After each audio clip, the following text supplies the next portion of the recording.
Perisikan rejim Zionis Israel Mossad sekali lagi dilaporkan menyerang bumi Malaysia dalam perang mereka terhadap anggota kumpulan perjuang Pergerakan Perjuangan Islam Palestin Hamas. Tetapi Mossad telah menyesuaikan taktik untuk tidak meninggalkan kesan penglibatan mereka. Mereka dipercayai merekrut warga tempatan untuk membantu rejim Zionis memburu anggota Hamas di Malaysia. Bagaimana kisah ini bermula?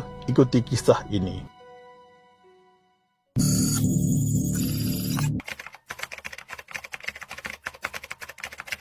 Seorang lelaki warga Palestin diselamatkan polis sehari selepas mangsa dicolik individu yang menaiki sebuah kenderaan pelbagai guna MPV Toyota Velfire dalam kejadian di Jalan Yat Kuan Seng pada 28 September 2022 jam 10.40 malam. Ketua Polis Kuala Lumpur, Datuk Azmi Abu Kasim berkata, mangsa yang berusia 31 tahun diselamatkan selepas pihaknya menahan 18 individu dalam operasi berasingan di Kuala Langat, Ampang, Beranang di Selangor dan Melaka bermula 29 September hingga 4 Oktober 2022. Kesemua 18 individu yang ditahan berusia antara 21 hingga 42 tahun. Warga negara Malaysia dan Indonesia ini disyaki berperanan mencolik dan menyembunyikan mangsa. Siasatan mendapati mangsa yang dipercayai tinggal di Eropah masuk ke negara ini pada 21 September 2022 sebagai pelancong. Siasatan masih diteruskan bagi mengenal pasti motif pencolekan dan tidak menolak kemungkinan mangsa juga seorang ahli perniagaan. Pemeriksaan mendapati 7 individu yang ditahan mempunyai rekod jenayah melibatkan kes penipuan dan 4 daripadanya positif dadah jenis syabu. Kesemua individu yang ditahan kini direman sehingga 18 Oktober dan kes disiasat mengikut Seksyen 3-1 Akta Pencolekan 1961.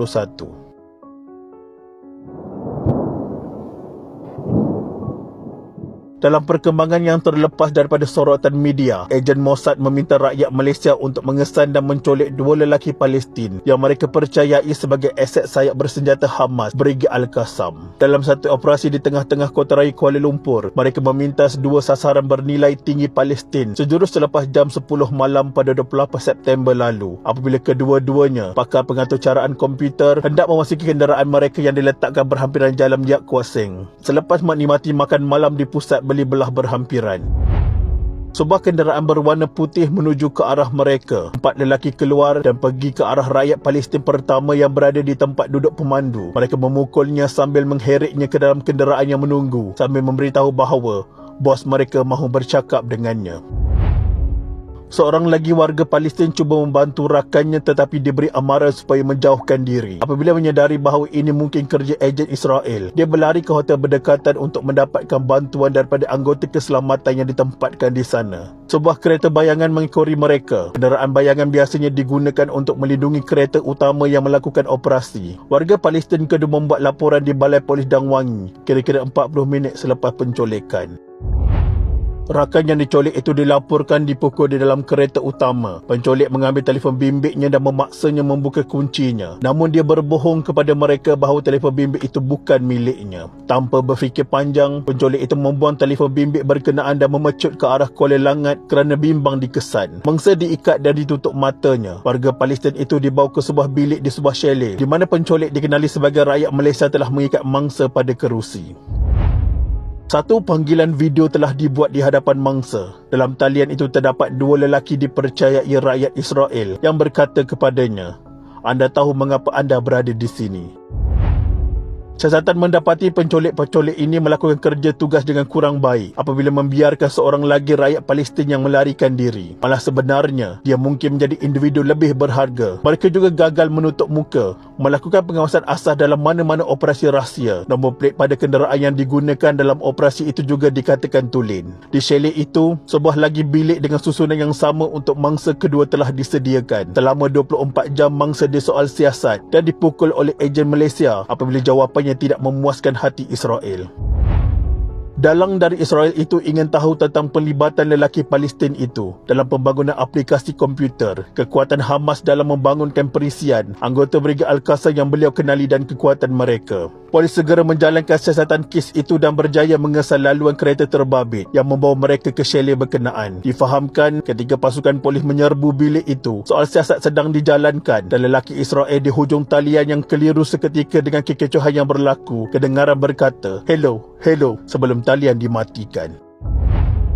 Soalan yang terakhir ditanya oleh pihak Israel kepada mangsa sejurus sebelum polis bergerak masuk ialah siapa dalam kalangan pemimpin tertinggi Hamas yang pernah bertemu rakannya. Jika polis Malaysia tidak bertindak pantas, mangsa berkemungkinan dilupuskan. Mangsa mengalami kecederaan di badan, kepala dan kaki. Untuk pengetahuan anda, pada Mei tahun 2021, media Israel melaporkan bahawa negara Yahudi itu telah mengisytiharkan perang terhadap Hamas di seluruh dunia. Pegawai tertinggi Israel telah berkata mereka akan mengejar semua pemimpin Hamas di mana sahaja mereka berada. Mereka berkata tentera Israel akan menyasarkan pemimpin Hamas bukan sahaja di Gaza tetapi di Iran, Qatar, Turki dan juga Malaysia.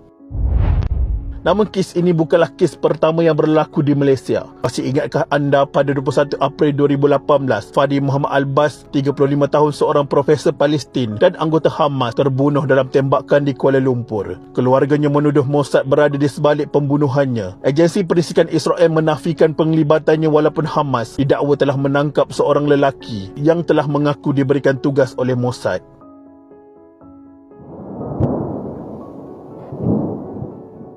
Sementara itu, Kementerian Dalam Negeri dan Keselamatan Gaza merakamkan ucapan terima kasih kepada pihak berkuasa Malaysia kerana berjaya menyelamatkan rakyatnya yang diculik. Dalam satu kenyataan, kementerian itu berkata Malaysia berjaya mendedahkan apa yang cuba dilakukan oleh rejim Zionis. Ini mendedahkan aktiviti ahli Mossad yang beroperasi di luar negara dan rangkaian besar mereka. Selain berterima kasih kepada Polis dan Perkhidmatan Keselamatan Malaysia, pihak kementerian itu turut mengecam jenayah yang dilakukan Israel terhadap rakyat Palestin di Malaysia dan berharap pihak bertanggungjawab didakwa.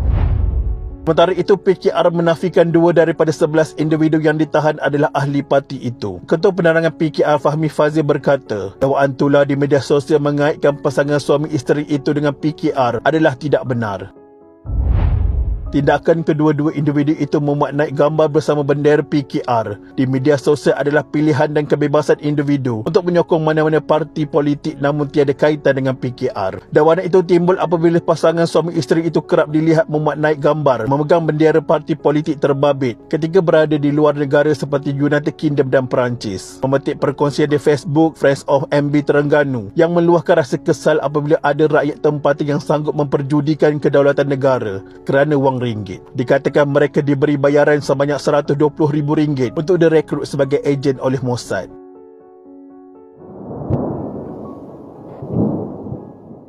Seramai 11 individu termasuk seorang wanita dihadapkan di Mahkamah Magistrate pada 14 Oktober 2022 atas dakwaan pencolekan ini. Semua tertuduh iaitu Eddie Qaim Said 40 tahun, Muhammad Nur Akmal Hassan 41 tahun, Dodi Junaidi 42 tahun, Tengku Arif Bongsu Tengku Hamid 39 tahun, Muhammad Nazri Mustafa 39 tahun, Faizul Hardi Muhammad Isa 40 tahun, Muhammad Ikmal Abdul Rahis 25 tahun, Muhammad Sofian Salih 23 tahun, Muhammad Al-Hatim Muhammad Fauzi 21 tahun, Nida Rahayu Zainal 34 tahun dan Raibafi Amdan 39 tahun. Mereka didakwa dengan niat bersama menahan Omar Zain Albel Baisi Reda 31 tahun dengan cara tidak berpatutan untuk mendapatkan ganjaran iaitu rahsia maklumat untuk membuat dan menyah-aktifkan perisai komputer yang digunakan untuk menggodam telefon bimbit.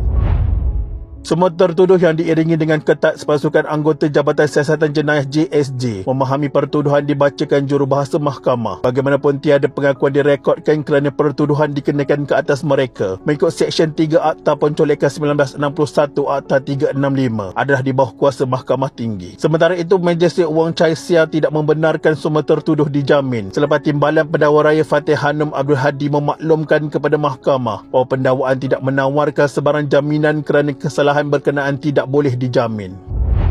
Berita ini nampaknya cukup memberi impak yang besar kepada kerajaan. Tambahan pula nak dekat pilihan raya ini. Apa yang terjadi tidak diduga. Kita menuntut Kementerian Dalam Negara memberikan penjelasan yang sewajarnya bagaimana hal ini boleh terjadi. Adakah betul wujudnya rakyat tempatan yang telah direkrut oleh ejen perisikan Israel ini? Bagi Tali Barut yang ada di Malaysia, fikirlah 2 kali sebelum bertindak. Kecekapan pihak polis juga menyelamatkan mangsa wajar diberi pujian. Perkara itu bukan sahaja memberi imej positif kepada tahap keselamatan negara, tapi turut mematahkan usaha ejen rahsia luar negara untuk bertapak di tanah air. Kita mendoakan Malaysia terus aman, makmur dan mendapat perlindungan daripada Allah Subhanahu Wa Taala. Amin amin ya rabbal alamin. Sekian, terima kasih.